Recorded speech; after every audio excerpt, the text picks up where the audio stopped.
What is the concept? Who is the cast? Where do we start? How do we leave? Where do we go? How do we lose? And where do we end up? With just these 7 questions in mind, I, Aloney, and my friend Scott will create a story as fast as we can. Enjoy the mess. Try not to cancel us. We're good boys.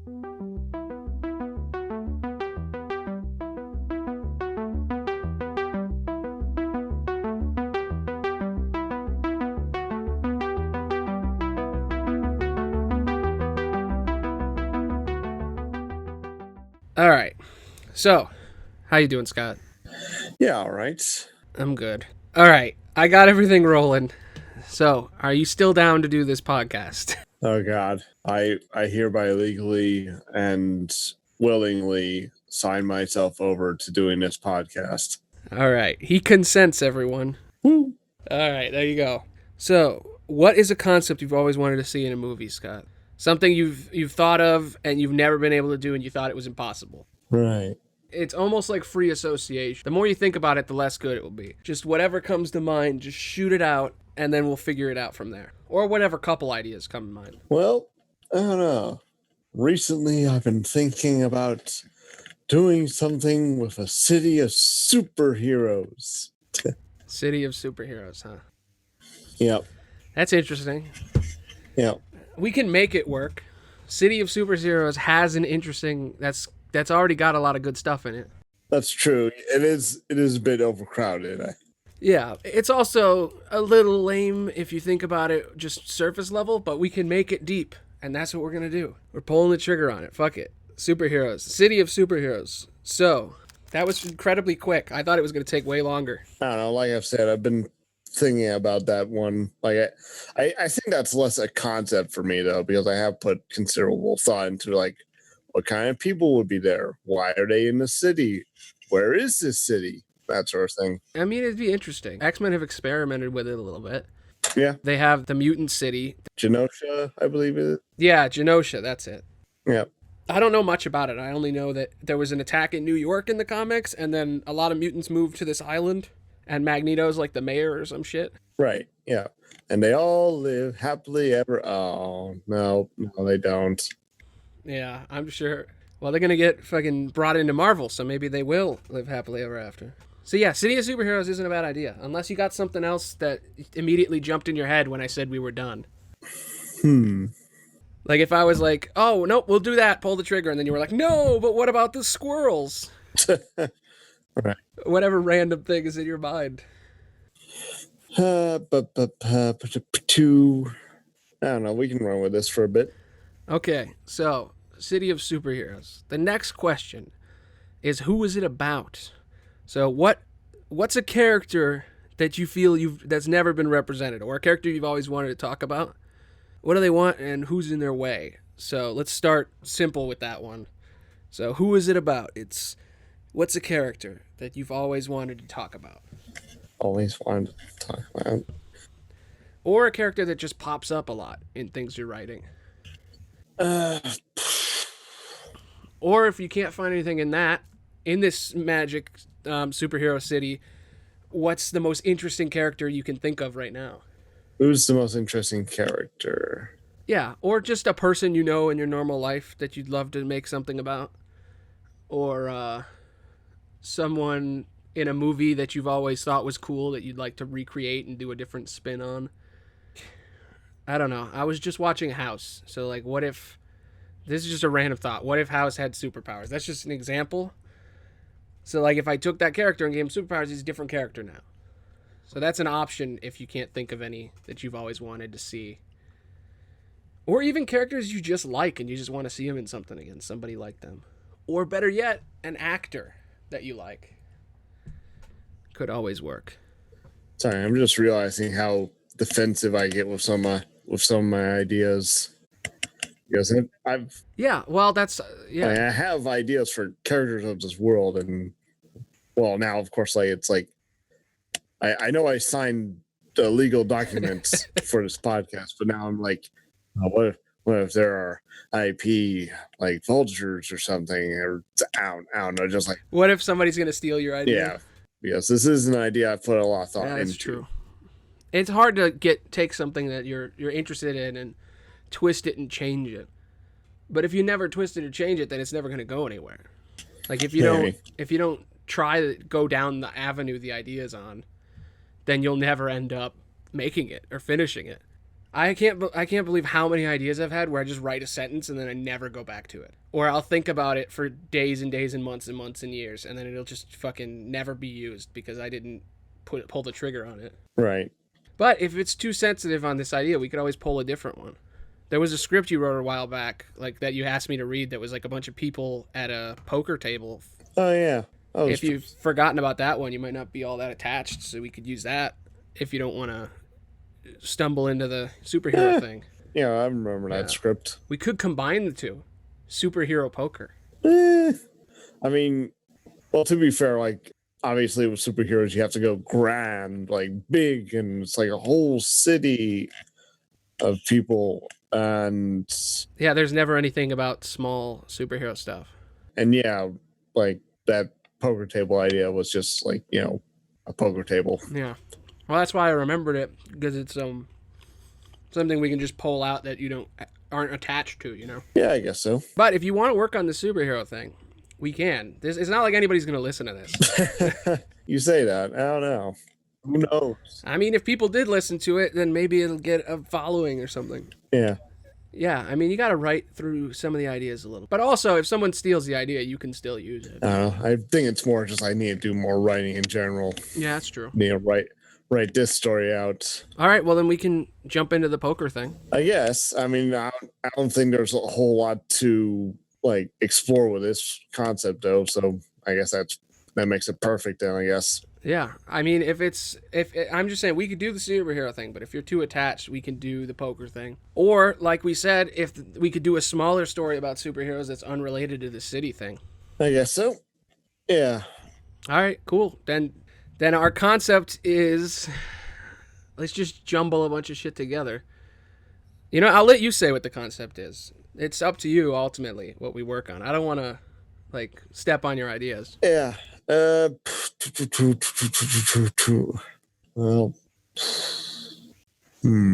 yeah. I don't know. Again, it's like the idea of talking about some of the ideas in my head, but at the same time, it's like, wait, but if I talk about them, then I open them to criticism or manipulate. I don't know. Yeah, you don't want me to change the ideas you have or judge them. Right. But I'll say this is a safe space. Right. And anything we make here, it's probably not going to go anywhere, but it's just an idea. Right. I mean, that's an interesting debate there about whether or not you should tell other people your ideas. Right. The only way to develop an idea is to talk about it. Kind of, yeah. Do you remember idea development in school? Did you ever take that? Well, I'm pretty sure that was required for film students, yeah? Yeah, I took it twice. I love that class. Because the concept of that class was you sit down and you read a script to someone. They tell you to write it. They force you to write it. After you write it, you have to talk about it. You have to tell other people it. And that was the scary thing about it. But once you do, then they tell you, okay, this is what we thought. Now do the opposite. Now do before it. Now do after it. Right. And it just helps you take an idea you've been working on and forces you to work on it. And this could be a good opportunity for that. Right. But if you already have like a full detailed story written out, then we don't need to brainstorm that stuff. We could always just go to something simpler to start with.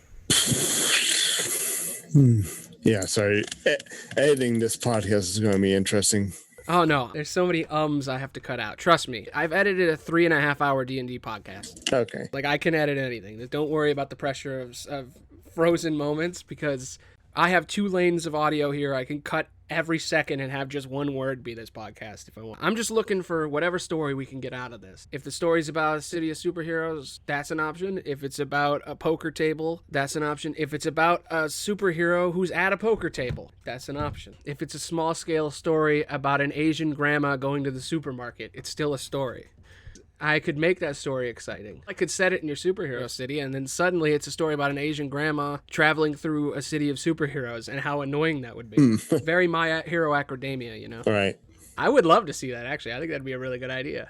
Started at a poker table. Old lady's the bookie. Or even her grandson is at the poker table.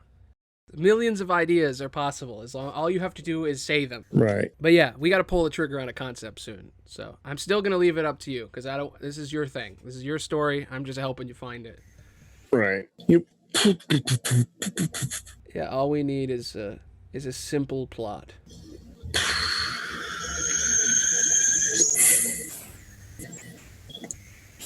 That's funny. I was thinking. What were you thinking? I thought I had something, a different concept in mind. What was it? I'm trying to remember what it was. I could have sworn. I'm gonna. Yes. A woman sees a star in the sky that only appears in the night sky every, I don't know, 5 years or so. That's incredibly interesting. Holy shit. Yeah. Oh, why didn't we start with that? Damn. Okay, cool. Yeah. That's a great start to the podcast. We had 10 minutes of us trying to figure something out, and then you went into your notes and you pulled out a gem. Right. I bet. Do you care about that idea all that much? I mean, Or I guess have you ruminated on it? Have you like developed it at all, or is it just like that you wrote that down and you were like, all right, okay, bye, moved on? I don't know. I've put some thought into it, but I think, yeah, we can talk about that one, or we can try. Yeah. All right, we have a concept. A woman sees a star in the sky, becomes obsessed with it, and every 5 years she notices it in the sky. Yeah. The key factor is that, she sees it like every 5 years for like 3 days. It is visible. And apart from those 3 days, it's impossible to, like, no one sees it. I kind of like the idea that, like, it is a known phenomenon. Like, it's like Debbie's star that only appears. Yeah, nobody knows why. Yeah, exactly.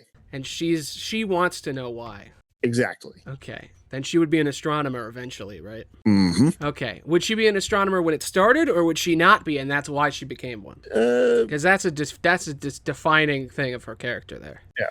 That would be a motivational thing, like a low point in her childhood, and her father tells her, "Look at that star. Isn't it a beautiful star?"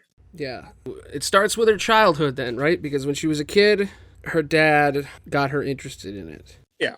Could be that her dad was an astronomer. Yeah, I was thinking the same thing. I'd say he was an amateur, and now she's a professional. Oh, yeah. Yeah, we can do that. Okay. So, when I think astronomers, I think Cthulhu. Not quite where I was going with it. Okay, I know. Where were you going with it? To explain the whole concept first, whatever you've been thinking of on it. Because I don't want to step on it. I want to go with that one and not insert my own.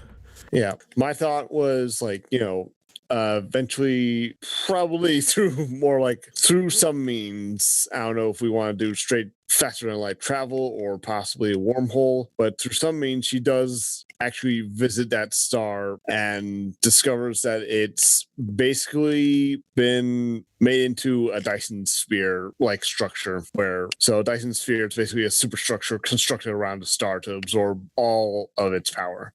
Oh, so there's a station there when she makes it there. And that the reason the light kept disappearing was because the station was rotating. Exactly. That's really smart. That's a fucking Martian level concept. Yep. Okay.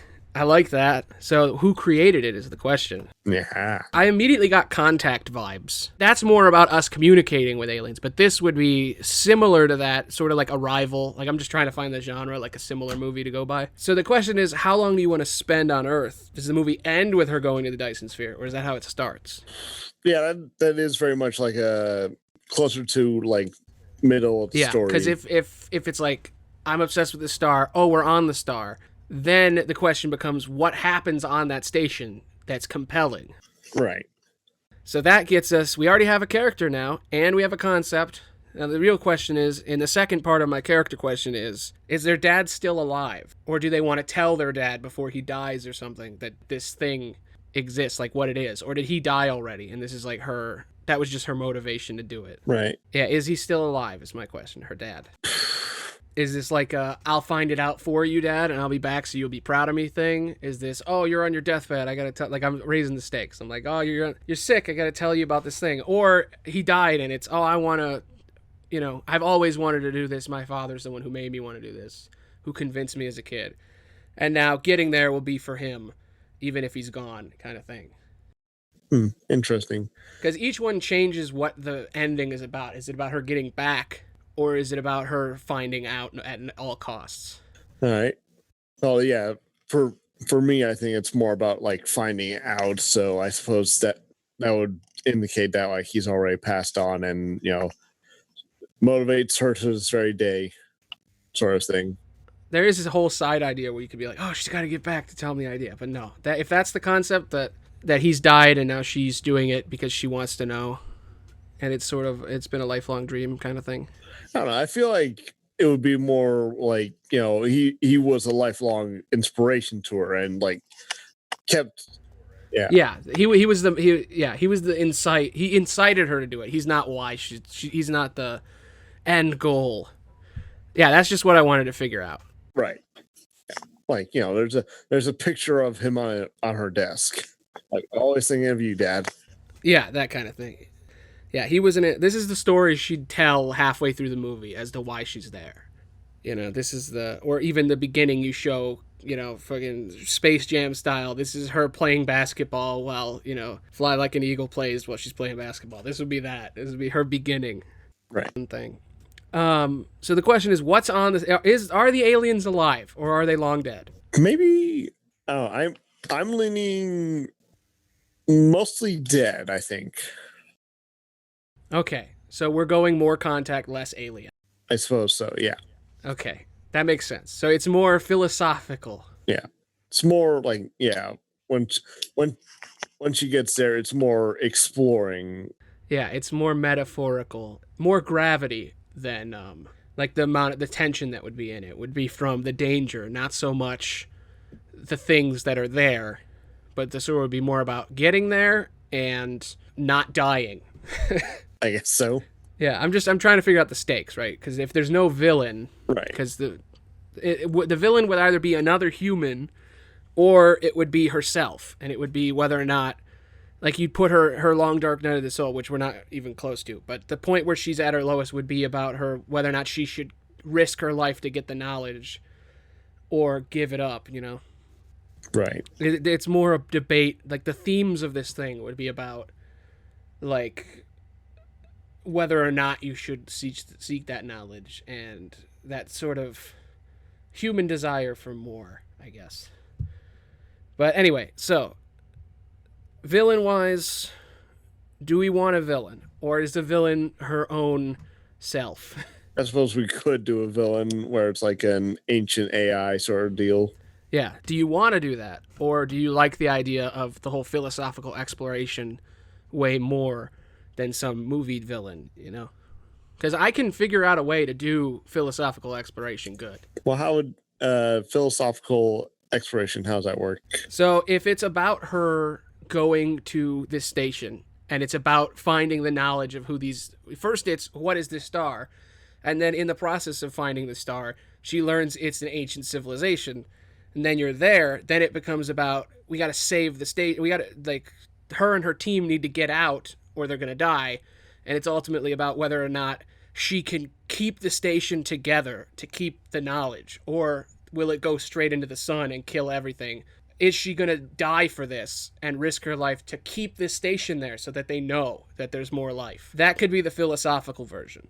The AI version is, we made it to the station, I needed to know, now the AI is trying to kill us, but I want to stay and find out what these people were like. I have to kill the AI. It becomes, instead of external, it's internal. Do you want her to, I need to survive, but I need the knowledge more? You want that argument that she's fighting within. And it's more like Gravity, where shit's breaking and she's trying to keep the station together, right? And she's losing teammates who are flying out of airlocks and shit. Yeah.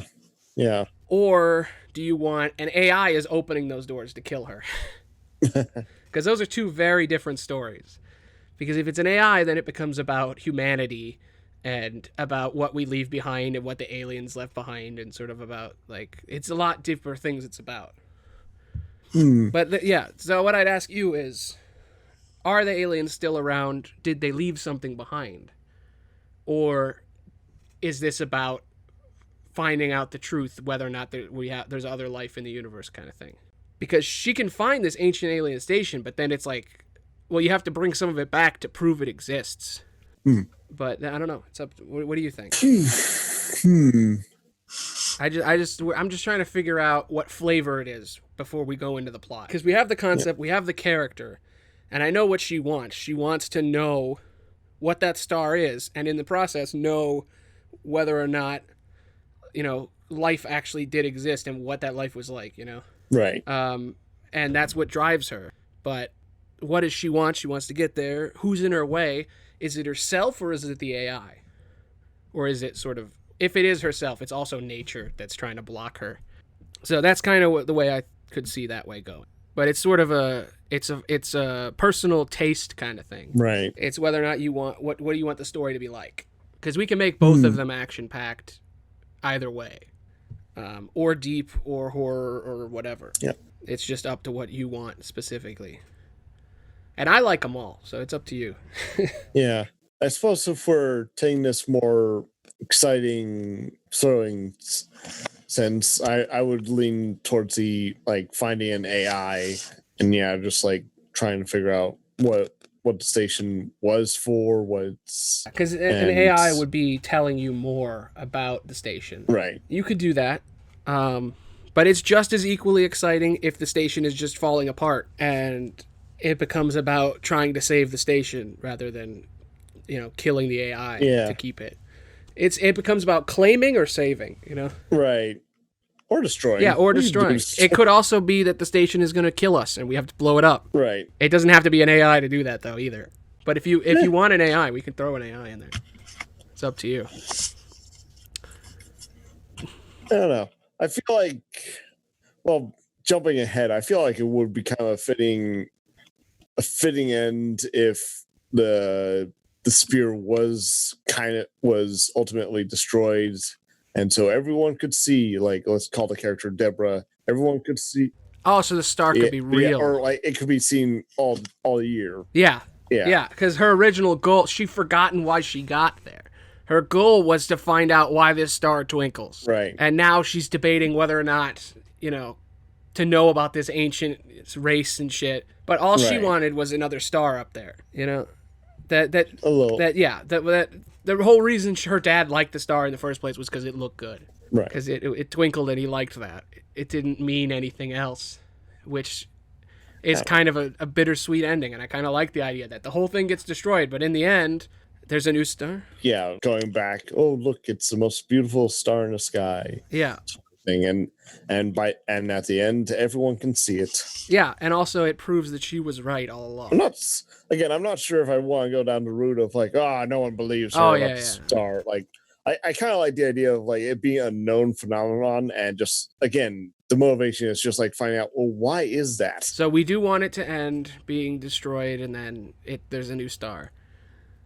So or something. We'll figure it out as we go. Yeah. But okay, so then that still brings us to the same question as before. Then, so do we want the AI or do we want another human to be a sort of a villain, or do we want her survival to be the importance? Yeah. Again, I'd lean more towards an AI. Okay, then we'll do AI. We'll pull the trigger on AI. All right. So halfway through this thing, or almost, we're actually a third technically. All right, we got the concept, we got the character, and we got what's in her way. So before we start talking about the plot, let's talk about this AI a little bit. Mm-hmm. So the AI probably wouldn't speak English, would it? Probably. Yeah, I mean, it is kind of a typical thing of like universal yeah, you're right. Yeah, I mean, unless you want to do universal translator, because then it could prick her finger or listen to a recording of her and it talk to her. Right. Like the question is whether or not you want to see it as a threat immediately, or if it wants to like goat you. It could be like, oh, I was here to protect you. I can speak your language because I'm here for communication. I will tell you everything, but secretly it's killing them one by one. You're right. Or it's like, and they're scared of it and they have to kill it. Yeah. Those are both equally as exciting. Yep. That's why they always say that writing is about choices. Right. But yeah, so those are both really exciting. There's more options than that. But yeah, what do you think? Yeah. Yeah. Well, I do think you're right about not having it speak English. Okay. Like, yeah, it's just get away from that. Okay, cool. So it's an AI that speaks in an alien language. For an AI. And let's see, might be more that it's like could be a case of like, things are moving on the station, like something's like watching them. Yeah, so the question is, does this AI have malice? Is it a security system? Or is it just trying to maintain the station doing what the station does? And the station isn't designed to keep people alive in it, and it's just accidentally killing them. So is it an ambivalent AI that's just kind of doing its thing, or is it a homicidal AI that's trying to get rid of them? Because both are good. You just have to... So what do you think? Yes. Well, it certainly maintains the station, but yes, Yeah, because the question is, yeah, it could be just doing its thing, and that thing is killing them, and they think it's killing them, but it's not. Or it could be purposely killing them because it's also a security system. Or their presence is tainting the station, and it's just trying to get rid of them paperclip style. Right. It's like, oh, there's something stuck in the ship. There's no other life in the universe, so I must kill.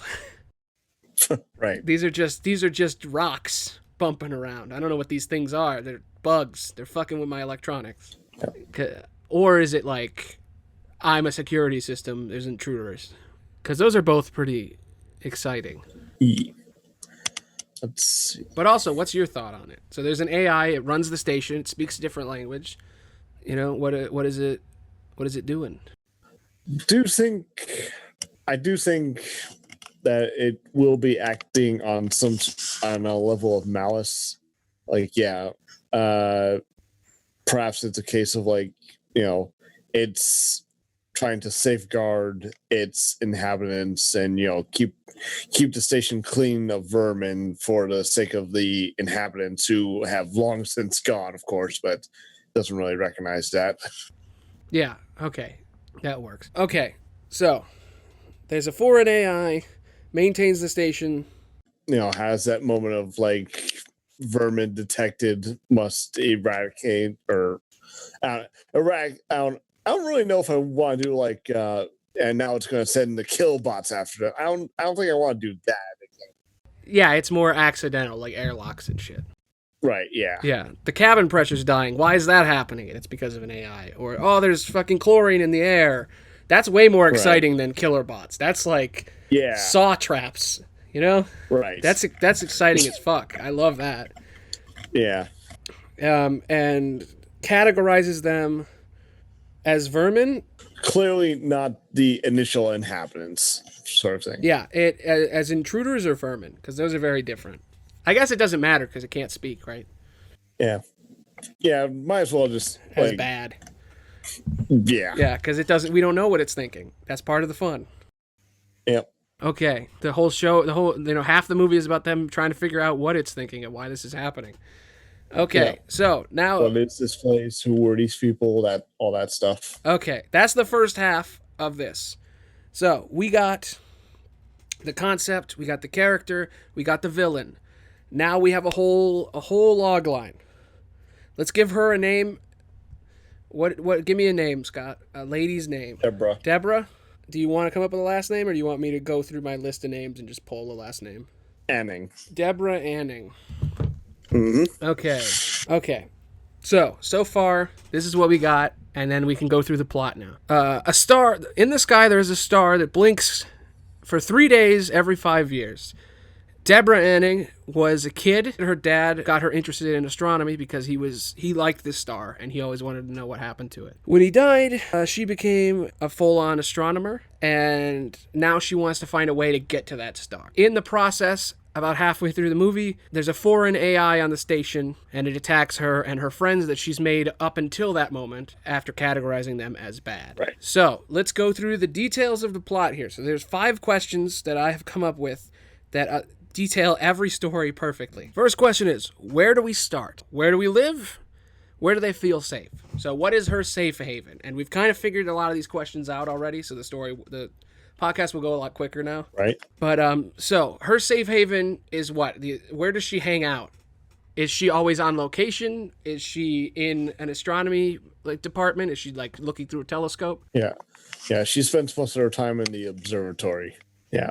The big one with the big scientists. Okay, just to give it a little bit more meaning in this intro, I think you should start with the kid thing because it's the most interesting. Oh, yeah. So, Yeah. in the beginning, we do the story with the dad, right? That's her safest place. Yeah. And then we cut to, she's looking through, you like see her eye looking through a telescope.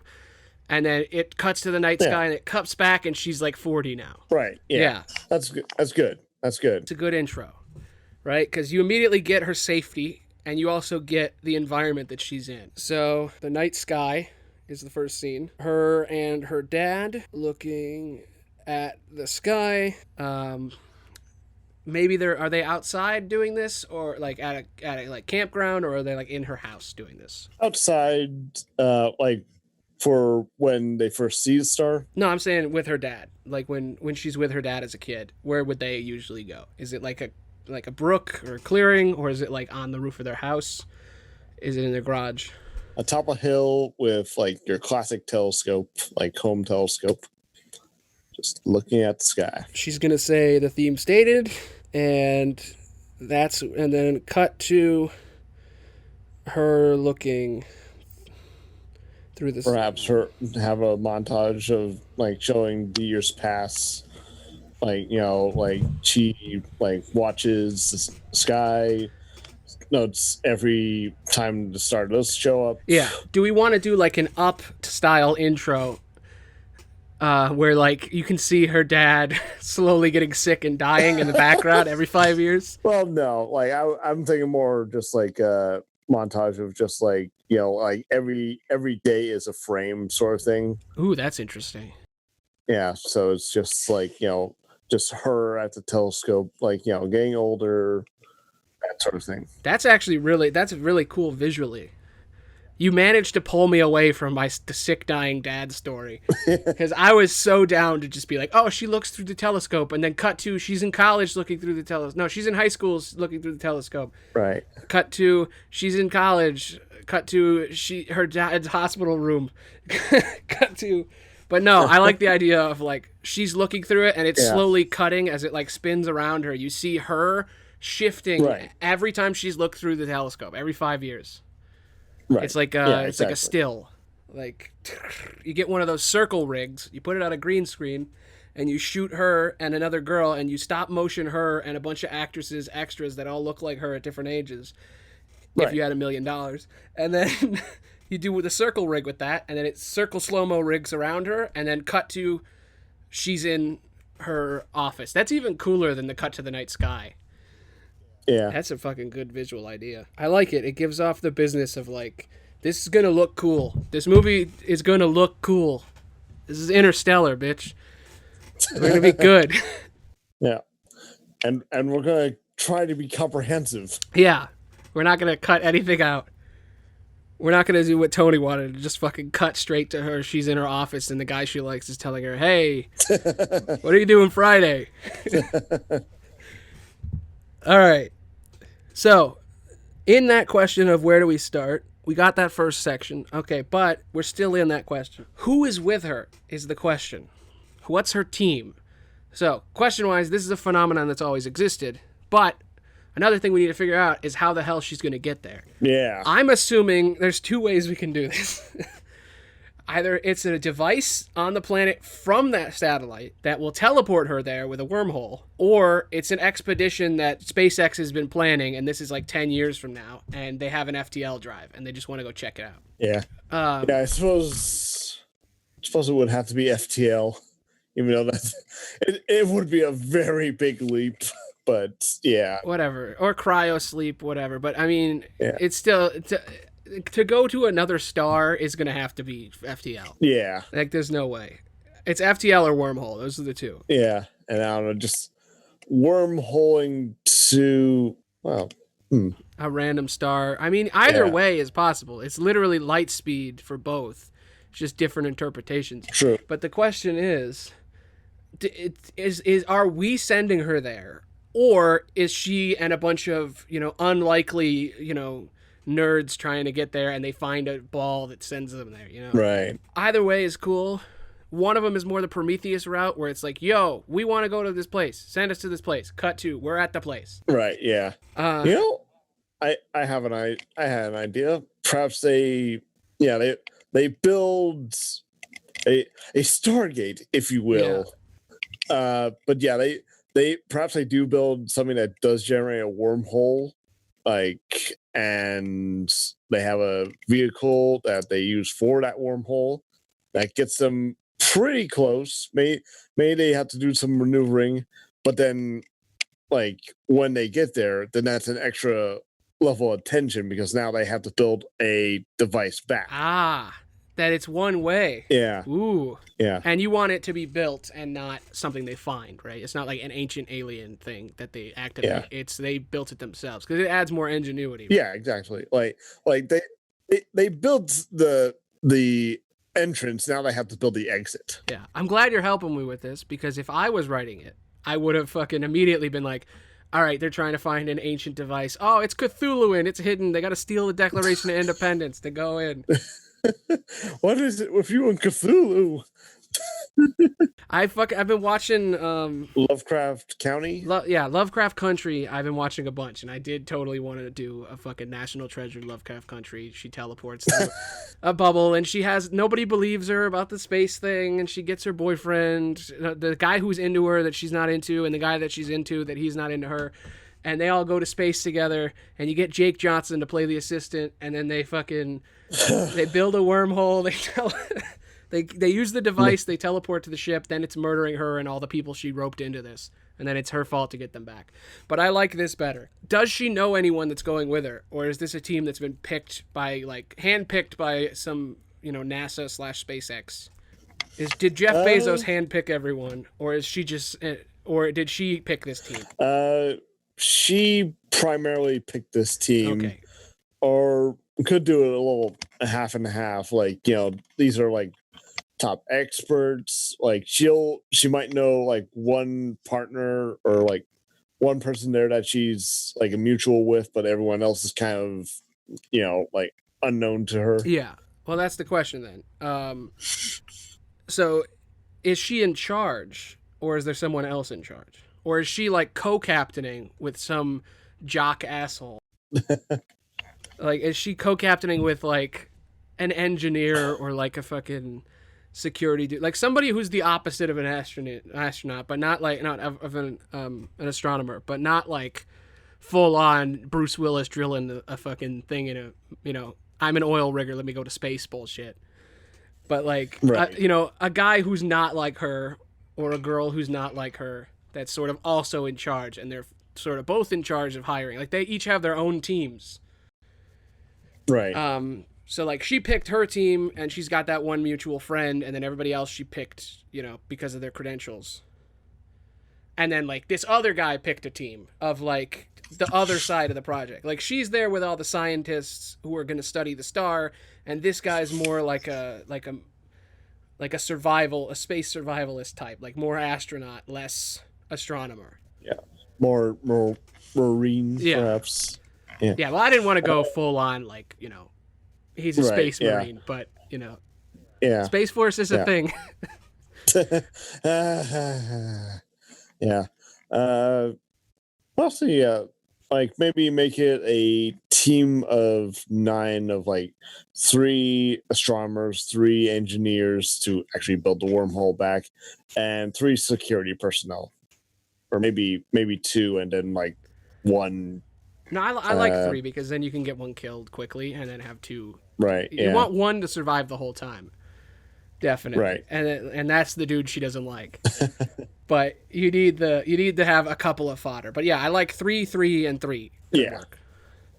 So, all right. Rig files. Okay. Here's the question. Is this Blue Sky, which is Jeff Bezos' space company, which is corporate and evil? Is this SpaceX, which are the cool, hot rod, lucky guys? Or is this NASA, where it's very nerdy? Which company is paying for this? My vote would be for NASA. Okay. It could be all Or three, and each team is a different one. yeah, or maybe The yeah. Jeff Bezos ones are the evil. They're this evil security, and then SpaceX are the cool nerds, and then her team is the NASA people, which they don't know which camp they're in. Yeah. Whose side are you on? Blue sky. Yeah. Yeah. On second thought, maybe it would make more sense if it was actually more of a SpaceX, like just Yeah, that's what I was thinking. doing it not so much with a plan, but just like seeing if they can. Yeah, it's like fuck you. I'm gonna send my car to space. Right. Yeah. Yeah, it's the hey, we actually make shit. Let's just do it so we can make money. Right. Yeah. Because that's what's gonna happen. Space has finally been commercialized. How's that? Well, it's been militarized, or supposedly. Yeah. Well, yeah, it was already militarized. That's how it started. But True. now that SpaceX is involved, it's like, oh, now people want to make money in space. Now Right. it'll actually happen. Yeah. And we no longer need space to kill people. We already figured out all the ways to kill people from space. Now we know how to rip people off from space. Ah. Okay, so SpaceX has hired. Yeah, and we'll use that terminology, but of course, it'll be a fictional company. Oh yeah, it'll be Astro Y. Ah. Astro Z because it's cooler. 8. Yeah, just placeholder. Yeah. Yeah, opposite whatever I can fill in space with. But yeah. Okay, so SpaceX has hired 9 people to go through an experimental wormhole device that only goes one way. 3 what did we call the macho jocks? Astronauts? There we go. Security personnel. Yeah, security astronauts, yeah. They could also perhaps double as pilot or just pilots. kind of just back up. Yeah. Support staff. Yeah. Well, that works. Well, usually when they have astronauts, they usually don't have. They usually, when scientists go to space, there's the astronauts, which are like the big buffy dudes who do it all the time. Yeah. And then the engineers who do it, sometimes they like repair it, and then the scientist is like, "Ooh, you're the special ones." But yeah, that's a good equivalent for they're like the pilots or whatever. Right. Okay. So they have the equipment that comes through them in a little cart. So you're saying they're driving like a little car kind of thing, like a space capsule. Yeah, space capsule pretty much. And they have the equipment to build the portal on this side. So yeah, and then they have supplies to last a couple of days or like a couple of weeks or something. Something like that, yeah. Yeah, they're just go in, come out, but they have like 3 days prepped stuff. Right. And it's like, all right, you're going to sign your life away to jump through a magic portal that may not even put you to the right place. Right. Yeah, you can get great talks where the techno nerd is like, they're arguing about whether or not they should be doing this experimental procedure. And you can get this sort of vibe of everybody's personalities. Like, oh, you get the nerdy computer guy who's like, well, actually, navigation kind of works. I mean, we've tested it, and it goes within a mile or 2 or right. 6. Yeah. And then, Jock is like, whatever, I just want to shoot some aliens. And there's no aliens in this movie. Yeah. But yeah, you get that vibe, right? So, okay, so they're an elite team. They're going to go through a wormhole. Mm-hmm. Is she in a relationship? I would assume no, right? Yeah. I wouldn't expect, if you're going to space. Right. Maybe one of them is. Yeah. Again, I like to imagine, I like the idea of having one person there she knows and is a mutual with. So, there could be something there. Maybe. Oh, yeah. Yeah. Jake Johnson, man. I'm saying Jake Johnson, 100%. I already imagine him, or Charlie Day. One of them, both. I want both in the same movie. That's never happened before. I want both. Oh my God. I want Jake Johnson, okay, from Jurassic World. Right. And New Girl. I want him Yeah. to be he's the leader of the fucking no. Channing Tatum is the leader of the jocks, and then Right. Yeah. yeah, and then he is the Charlie friend, Day. and Charlie is the nerd. There you go. Yeah. And then throw a bunch of random extras that are all gonna die. You know, they can figure it Right. out in casting. Yeah. They'll make it their own. They'll make them good characters. Right. Yeah. But as for the purpose of this script, the main three are Jock, which is Channing Tatum. Mm-hmm. The lady, which is I want Jodie Foster. Unless you want someone else. I don't know who the main woman would be. Yeah, I don't have a specific person in mind. What's Black Widow's name? Scarlett Johansson. Right. Scarlett Johansson. Yeah. Has she been an astronaut yet? Was she in Gravity? No, that was Sandra Bullock, right? Yeah. No, I want her to be an astronaut. She was really good in Marriage Story. I think she's an amazing actress. I think she'd be a really good astronaut. Also, she was the mom in Jojo Rabbit. Oh yeah. She's really good in that. I want her as an astronomer with a heart of gold who just wants the truth. Or you know what? Cold. Just wants the truth. But yeah, I definitely want Charlie Day to be that scientist who says the navigation works, but not really. I want him to be full on Pacific Rim. Right. Yeah. Yeah. Being like, this works. Like science, sometimes stuff works, and we have no idea why. Yeah. I do like the idea of someone asking him how it works, and then he explains how a microwave works. Like, he doesn't know how it works, so he just says, oh, well, you see, the microwaves shoot into it, and then they heat it up at extreme frequency in a quick amount of minutes, and then you eat. It's delicious. Huh. Okay, so anyway, that is part of question 2. We kind of naturally swayed into it, but question 2 is how do they leave?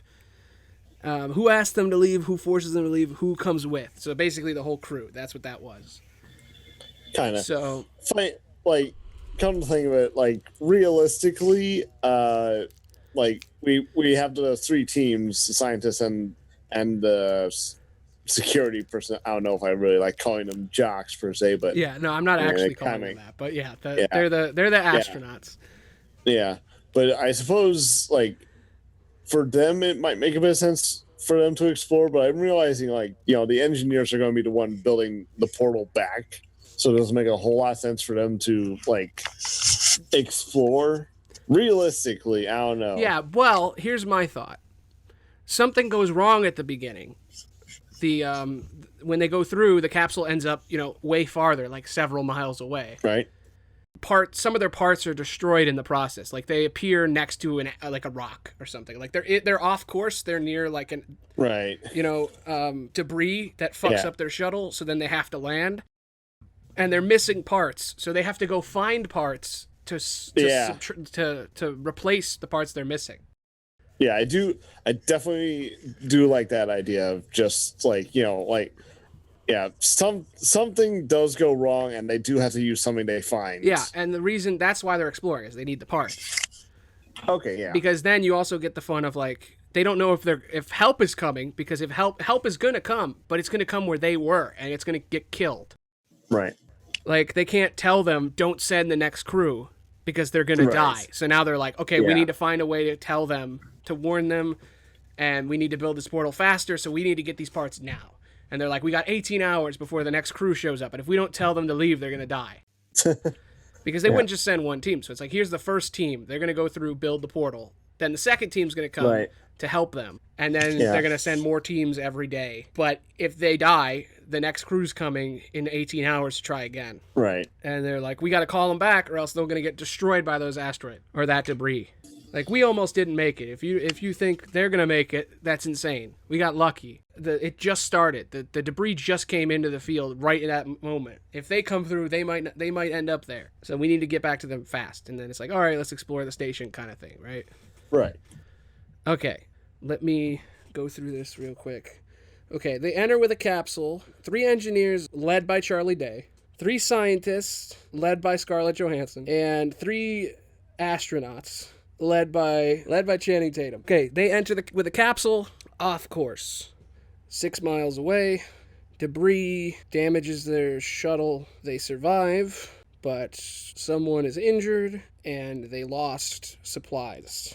They need parts from the station. Okay, that's the first part. Right. Okay, so that's how they leave. They left. We know who the team is. We know who all the people are we're going to kill. Engineer 1, Engineer 2. Charlie Day is going to get injured. Scientist 1, Scientist 2. Scarlett Johansson's going to live till the end. Or die at the end, whatever. Right. And then we got Astronaut 1, Astronaut 2, and Channing Tatum, who's definitely going to live till the end and then sacrifice himself to save Scarlett Johansson, or vice versa. She'll sacrifice herself to save him and Charlie Day, and they'll both go through the portal and she'll die. All right. Whatever. My point is, we know who they are. Right. Well, there you go. That's our first episode. We go on for a really long time, so I'm going to try to edit that into another episode, but it's going to be a lot of editing. So keep an eye out for that. Thanks for listening. Bye.